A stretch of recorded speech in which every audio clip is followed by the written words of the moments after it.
La trêve internationale est maintenant terminée et c'est le moment de retrouver l'OM avec un déplacement à Strasbourg qui est déjà capital parce qu'on est dans une situation dangereuse au classement. 10ème avec seulement 2 points d'avance sur Lorient qui est actuellement barragiste. On a seulement 1 point d'avance sur Strasbourg qui est 15ème. La saison est encore longue et il reste aussi le match reporté face à Lyon, mais le faux pas est déjà interdit pour les Olympiens qui ont déjà grillé trop de jokers et qui doivent impérativement se rassurer lors de cet enchaînement de matchs avant Noël. Dans l'avant-match, on va s'interroger sur la compo qui pourrait être alignée côté marseillais, on parlera de la dynamique de Strasbourg, des joueurs à suivre et on finira comme d'habitude avec mes pronostics pour ce Strasbourg-OM. Comme d'habitude, n'oubliez pas de me donner votre pronostic avec le score exact dans les commentaires. Pour ceux qui découvrent la chaîne, les bons pronostiqueurs seront mis à l'honneur à la fin du prochain avant-match, celui d'OM Ajax qui sortira logiquement mercredi.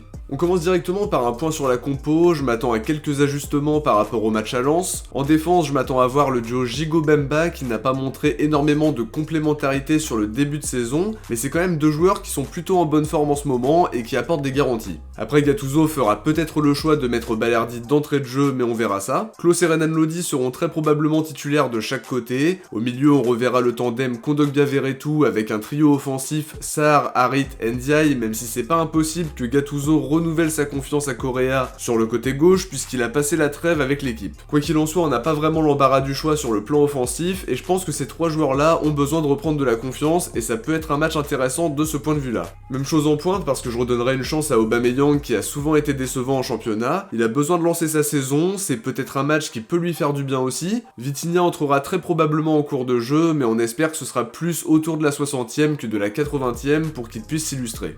On passe à la dynamique des 2 équipes en commençant par Strasbourg. Comme on l'a dit en intro, ils sont actuellement 15e avec 12 points, seulement un petit point derrière nous au classement. C'est une équipe qui fait partie des moins bonnes attaques du championnat avec seulement 9 buts marqués. En revanche, ils encaissent moins que certaines équipes qui sont pourtant mieux classées. On pense à Nantes notamment, à Monaco aussi même s'ils encaissent un petit but de moins, mais leur efficacité offensive leur permet d'être 3e à l'heure actuelle. En tout cas, pour revenir à Strasbourg, c'est une équipe qui marque peu et qui n'encaisse pas beaucoup plus de buts que les autres équipes non plus. Sur le début de saison, Patrick Vieira se cherche un petit peu en utilisant d'abord le 3-5-2 ou le 3-4-3 pour débuter la saison. On l'a aussi vu aligner son équipe en 4-3-3 ou en 4-2-3-1. Sur les derniers matchs, il est resté sur le 4-2-3-1 avec Emega en pointe, Bakwa, Saïdion et Angelo pour le soutenir. A voir pour quel dispositif il optera samedi soir, mais il a testé pas mal de choses. À côté de ça, la dynamique n'est pas fabuleuse côté strasbourgeois, ils n'ont pas gagné depuis le 24 septembre, et sur les 5 derniers matchs, le bilan c'est 3 défaites et 2 nuls. Pour le coup, c'était pas un calendrier simple non plus, avec Paris, Lens et Rennes entre autres. C'est une équipe qui est toujours en rodage, mais qui a quand même des individualités intéressantes. Offensivement, ils ont des joueurs expérimentés comme Gamero ou Motiba qui sont surtout là pour sortir du banc, et qui viennent encadrer Emega et Saïdion qui sont un peu plus jeunes. Saïdion qu'on ciblait d'ailleurs lors d'un des derniers mercato si vous vous souvenez. Bakwa et Angelo sont eux aussi des jeunes joueurs, au milieu ils ont Sissoko, Aoulou, Persic, Deminguet et surtout le jeune Habib Diarra qui me plaît beaucoup. C'est des joueurs qui connaissent bien le championnat et qui ont de la qualité. Défensivement ils peuvent compter sur Matsels qui est très intéressant sur sa ligne, il y a aussi Doucouré qui n'a que 20 ans mais qui montre des choses intéressantes, Seydousso que je trouvais très prometteur quand il a débuté avec Saint-Etienne mais qui n'a pas encore joué la moindre minute cette saison. Sur les derniers matchs, Vieira donne sa confiance à la charnière Perrin-Niamzi, mais à voir si ce sera reconduit samedi soir.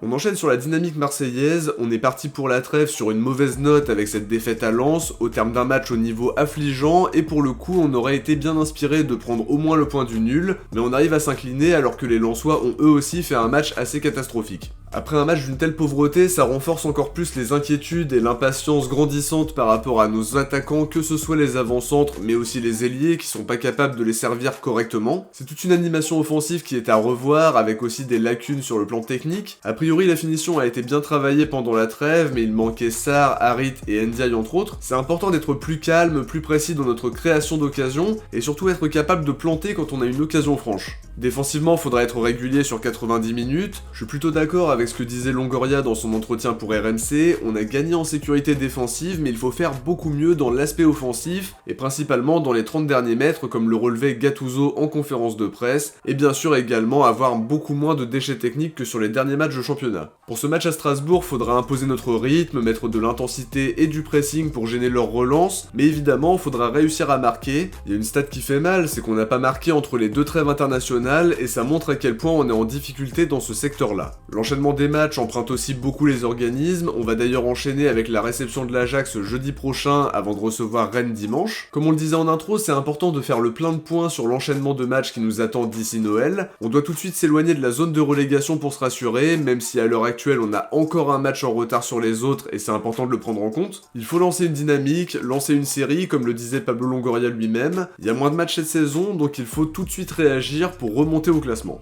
On passe aux joueurs à suivre en commençant par Strasbourg. Le premier joueur que je vais citer, c'est Matt Sells, qui a souvent sorti de grosses prestations sur sa ligne sur les dernières saisons en Ligue 1, en étant souvent l'une des grandes forces défensives de Strasbourg. Il faudra le prendre à défaut, mais il est capable de sortir des arrêts réflexes qui peuvent maintenir son équipe en vie. Le deuxième joueur que je vais citer, c'est Habib Diarra, qui faisait d'ailleurs partie de nos pistes mercato l'été dernier. Il est très polyvalent parce qu'il peut jouer milieu offensif, ailier droit et milieu central. C'est un joueur qui a beaucoup de qualités, beaucoup d'explosivité, des qualités athlétiques qui peut apporter aussi de la percussion. Faudra être attentif à lui.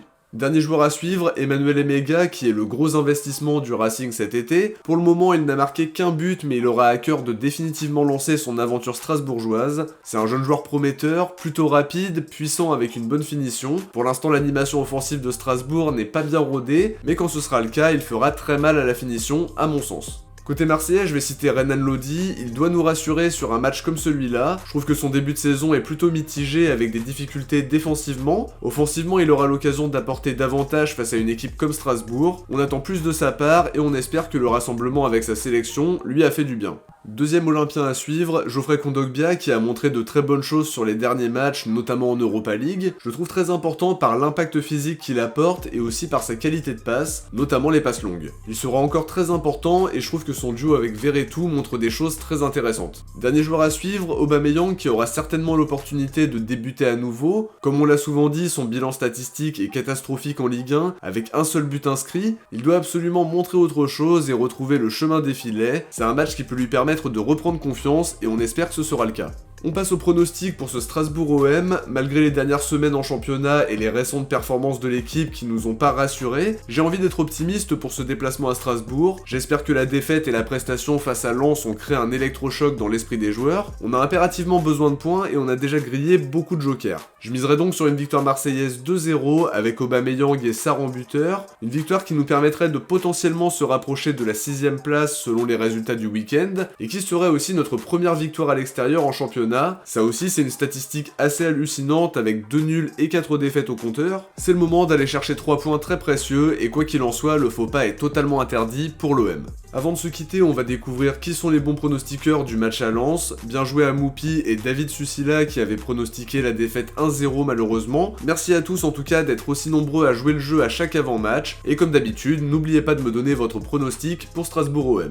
De notre côté, on arrive à la fin de cette vidéo, j'espère qu'elle vous a plu et comme d'habitude, si c'est le cas, n'oubliez pas de laisser un like avant de partir pour soutenir la chaîne. Je vous invite aussi à vous abonner en activant la cloche pour ne rien louper de l'actualité de l'OM. Si vous avez regardé la vidéo jusqu'au bout, écrivez Harit en commentaire. De mon côté, je vous dis à très vite pour l'analyse du match en espérant une belle victoire. D'ici là, je vous invite à aller voir le dernier épisode de Focus sur les prêtés et le dernier épisode d'Actu OM qui sont sortis cette semaine. Les liens seront en description, en commentaire épinglé et sur l'écran de fin de vidéo. Ciao, portez-vous bien et surtout allez l'OM.